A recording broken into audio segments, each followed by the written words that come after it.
আজকে আমরা ডক্টর সর্বপল্লী রাধাকৃষ্ণনের জন্মদিন উপলক্ষে আমরা আজকে আমাদের বিদ্যালয়ে যে শিক্ষক সম্বর্ধনা অনুষ্ঠান অনুষ্ঠিত হইতেছে তার সেই অনুষ্ঠানে আমরা উপস্থিত হয়েছি।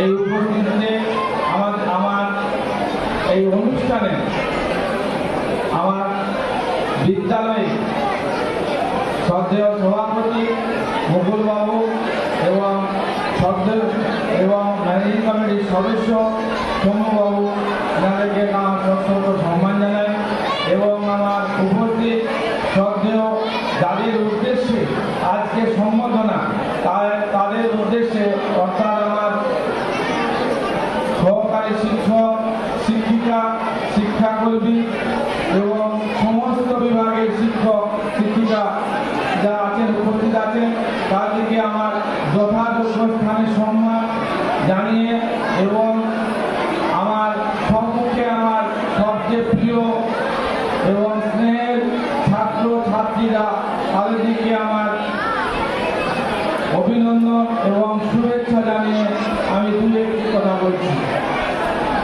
আজকের এই অনুষ্ঠান ডক্টর সর্বপল্লী রাধাকৃষ্ণনের জন্মদিন। উনি কে ছিলেন? উনি ছিলেন আমাদের রাষ্ট্রপতি ছিলেন, প্রথমে তিনি উপরাষ্ট্রপতি ছিলেন। উনি শিক্ষার জগতে ওনার খুব নাম ডাক আছে এবং প্রগাঢ় জ্ঞান এবং তার জ্ঞানের সীমা নেই এবং ওনার সম্বন্ধে বলতে গেলে অনেকখানি হয়। তার প্রথম জীবন থেকে তিনি শিক্ষা থেকে এসেছেন এবং সবসময় অধ্যাপনা থেকে উপরাষ্ট্রপতি তারপরে রাষ্ট্রপতি হয়েছিলেন।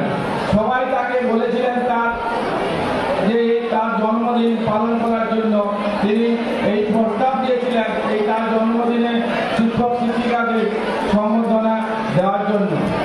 সেই জন্য সেই প্রথা আজ পর্যন্ত চলে আসছে। আমরা আজকে এই অনুষ্ঠান তোমরা যেটা করেছো এটা আমরা খুব গর্বিত আনন্দিত এবং আমরা আজকে তোমাদের কাছে আজকে সম্মুখে এসেছি। তোমরা আজকে আমাদেরকে সম্মান দিয়েছ, এই জন্য আমরা খুব আনন্দিত। তোমাদেরকে বলে একটা কথা যে তোমরা ভালো করে পড়াশোনা করবে, পড়াশোনা করলে তোমরা আরো জ্ঞান অর্জন করতে পারবে। শুধু ফার্স্ট বয় হলে হবে না, ফার্স্ট বয়ের সঙ্গে গুড বয় হতে হবে। গুড বয় হলে তার সব কিছু জিনিস থাকে। এই গুড বয়ের মধ্যে ফার্স্ট বয় হওয়া যায় এবং অন্যান্য জ্ঞান থাকা দরকার। আচরণ সহনশীলতা এবং নীতি নৈতিক জ্ঞান এগুলো দরকার। তোমরা আজকে দেখতে পাচ্ছি তোমরা একটা বিশৃঙ্খলার মধ্যে তোমরা চলছো। তোমরা আজকে এই সর্বপল্লী রাধাকৃষ্ণনের জন্মদিন তার উপলক্ষে যে আজকে যে অনুষ্ঠান করছো তোমরা সুশৃঙ্খল ভাবে তোমরা থাকবে এটাই আমরা আশা রাখছিলাম। নিশ্চয়ই তোমরা আবার এটা মনে রাখবে এবং থাকবে। আর আমার আজকে এই দীর্ঘ চাকরি জীবনের পর এইটাই আমার শেষ অনুষ্ঠান তোমাদের কাছে এই উপস্থিতি। এরপরে আমার এই জিনিস আর ঘটবে না, এই সম্মান আর আমার হবে না। এইটা তোমাদের কাছ থেকে আমার এই শেষ প্রাপ্তি। তোমরা ভালো দেখো, তোমরা আরো ভালো করে পড়াশোনা করো এবং আরো উন্নত হও, এই আশীর্বাদ রাখি তোমাদের প্রতি।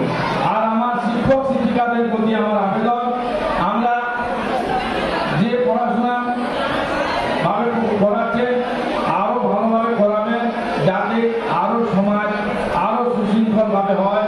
ছাত্রছাত্রীদের মধ্যে সেটা আরো জানাবেন, তার মধ্যে আমিও থাকবো, এটুকু আশা রাখি। এই বলে সবাই ভালো থাকবেন। আমি আমার